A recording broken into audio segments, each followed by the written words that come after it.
And that's all for today from the news studio. So from me, good night.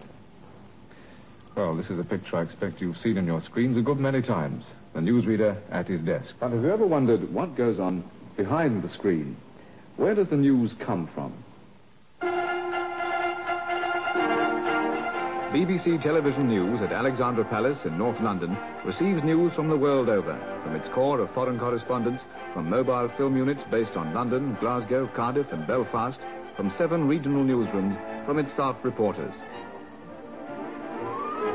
News comes in too round the clock from international agencies supplying a service of news on film from all over the world. News from overseas television networks, news from the world's capitals, where and when it breaks. The teleprinter services of the big agencies are all taken by the BBC. It's also kept informed by its foreign broadcasting monitoring service. A news flash received at Alexandra Palace can be instantly acted upon by the news desk there. By radio links, they can alert camera cars, divert them from one story to another. Aerial AP to 44. Aerial AP to 44, will you drop the London Airport story and go to the following address where there has been a wages snatch? Silver Street, Hornsey. Make it our word I know. Over.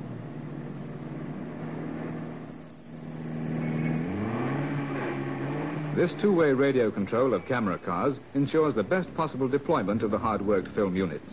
It often helps to get television coverage before the evidence has been cleared away. In fact, while the news is still hot.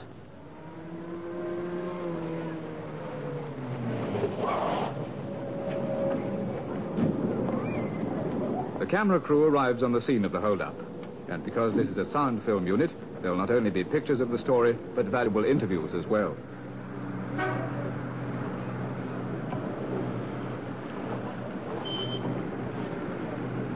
The man who'll get those interviews, the reporter, must work fast. He can't afford to lose time between getting on the scene, getting the story, and being ready for the first take, as the filmed interview is called. In television news coverage, timing is all important. Minutes lost can mean missing a program. Like a newspaper, BBC Television News has its deadlines. Automatic processing of film arriving at Alexandra Palace ensures that it can be developed in quantity and with the speed demanded to get it into the program. For the same reason, most film is used in negative, being changed to positive electronically on transmission. Films delivered to the film editor, who works in cooperation with editorial staff.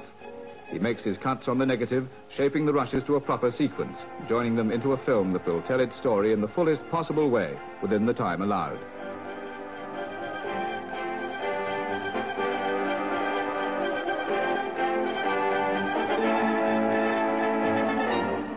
On the edited version, each shot will be listed by the scriptwriter so that film and words match. Other kinds of visual illustration go into the bulletin. Artists draw up charts and prepare animated diagrams often used to set the location of a story. In the newsroom, where the program scripts are prepared, a duty editor plans the bulletin, in which each item will be timed to the last second. This exact timing demands rehearsal of the program before it actually goes out on the air.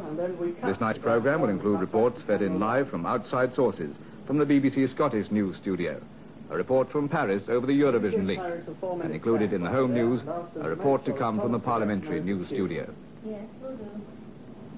The film is loaded. The production staff finally check what's in the program, what's out. Drop story 9, Michael. Right, everybody, story 9 is out. The production team has always to be prepared to accept late news into the program up to the last minute before transmission. Sometimes the main story will be changed with only minutes to go. Stand by, everybody. 10 seconds to go. Fade up 1, cue him. Run From to the this finish. moment, television news is on the screen in millions of homes.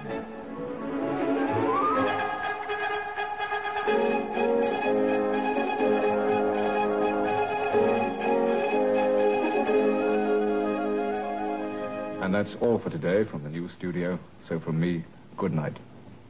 And this is where we came in, the end of the news. But of course, news never ends. Even at this very moment, the next bulletin is being prepared. And so it goes on every day, 365 days a year.